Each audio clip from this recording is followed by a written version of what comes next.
What's up, y'all? This is Daniel with Proud of the Southland Kennels. We're starting a new video series titled American Bulldog TV. Throughout this series, we will be discussing different topics regarding the American Bulldog breed, such as the origin of the dogs, the history of the dogs, and maybe comparing them to other breeds that the American Bulldog is commonly misidentified as. If you haven't subscribed, please subscribe. If you're watching the video, hit the like button, give me a thumbs up, hit the notification bell, and leave me a comment. The more interaction and engagement that we have on these videos, the more people that this video will potentially reach. So to do this the right way, I feel like we need to start with the beginning and just go over the general basics around the breed, where they come from, how they were started, and the different types.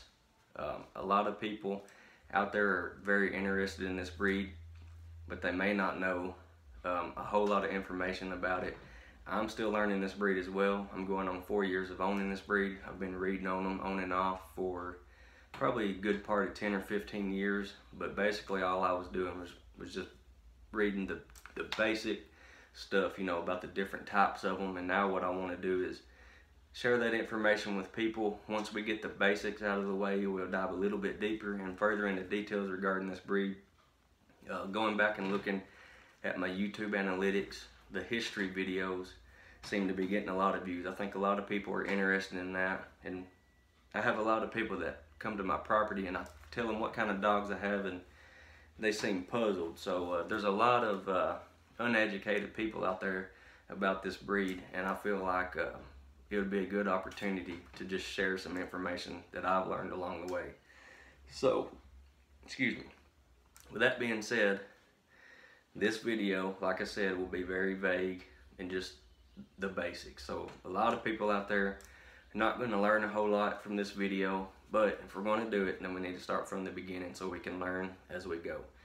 If you have any topics that you'd like for me to discuss, if there's anything that I've said in these videos that you think is incorrect, please let me know. I don't claim to be an expert, but I do feel like I know more than the average person regarding this breed, and I just want to get the correct information out there to people and educate them on this breed, because there's a lot of deep, rich history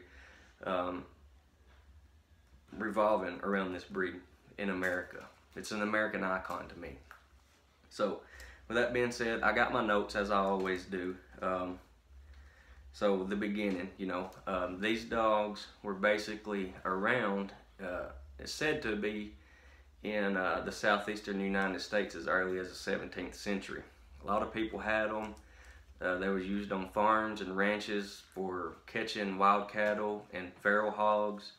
But over time, or at the end of World War II, Mr. John D. Johnson had went off to war, and when he came back, there was just less and less of these dogs. So he decided he wanted to revive the breed, you know, bring it back from extinction. So what he did was he went around and scoured the mountains of the southeast, finding the best dogs that he could find, because he had them as a child, and his dad raised them, and he was around them since he was 3 years old. I think I read an interview where he got his first dog at 3 years old.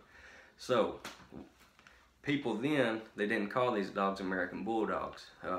They were known as various names: White English, English White, Old Southern White, Old Time Bulldog, Alabama Bulldog, and sometimes they just referred to them as a Bulldog.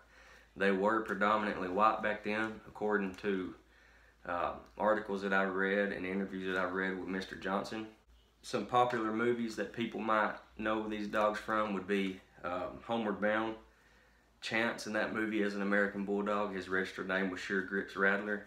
The Little Rascals, the movie, that was made in 1994, Petey was actually American Bulldog in that movie. His name was Screamer. I've tried to look up information and find a pedigree on him to find his full registered name. All I could find was that his name was Screamer. That came from Lynn Miller. A lot of people get that confused with Petey and the Little Rascals, because that movie was based off of a series, earlier series called Our Gang, and Petey was an American Pit Bull Terrier in that series. That dog, Petey, was sired by Tudor's Blackjack. We'll have to discuss the American Pit Bull Terrier in this series. I feel like to discuss the American Bulldog, you have to discuss the American Pit Bull Terrier. So our Gang Petey was actually an American Pit Bull Terrier, sired, like I said, sired by Tudor's Blackjack. That was a dog bred by Earl Tudor. He is a legendary American Pit Bull Terrier breeder. All modern day American Bulldogs can be traced back to 4 strains. That'll be John D. Johnson strain, Alan Scott strain, W.C. Bailey strain, George Lee Williamson strain. Some dogs may have at least one of them, or multiple, if not all, in some cases.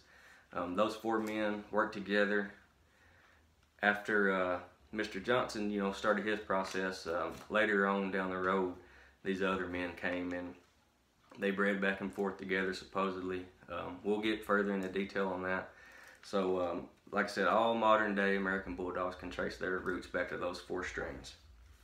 The modern day American Bulldog name was not given until 1978. Prior to that, after the Old English, the English White, the White English, Old Southern Whites and things like that, when they started registering these dogs, they first registered them as American Pit Bulldog.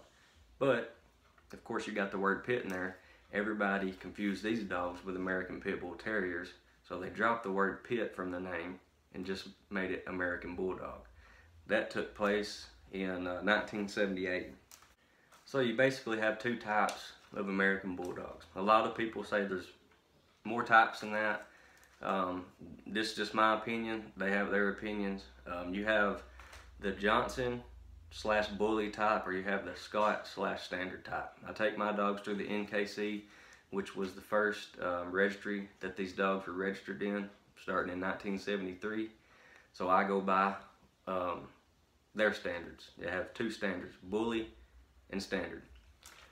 There's obviously a lot of these dogs have mixed blood, so when you have a Bully that's bred to a Standard, a lot of people call those hybrids. If you have a hybrid dog that leans more towards Bully, some people will refer to them as Bully hybrids. If you have a hybrid dog that leans more towards Standard, then you will have a Standard hybrid. The difference in the 2 types is the Johnson dog is a lot larger than the Scott type dogs. The Bully dogs are a lot heavier than the Standard dogs. Sometimes that difference is not as large as some people think. I visited Mr. Scott's yard not long ago, a few weeks back, and some of his dogs are pretty large. The sire to my pup that I purchased from him was over 100 pounds.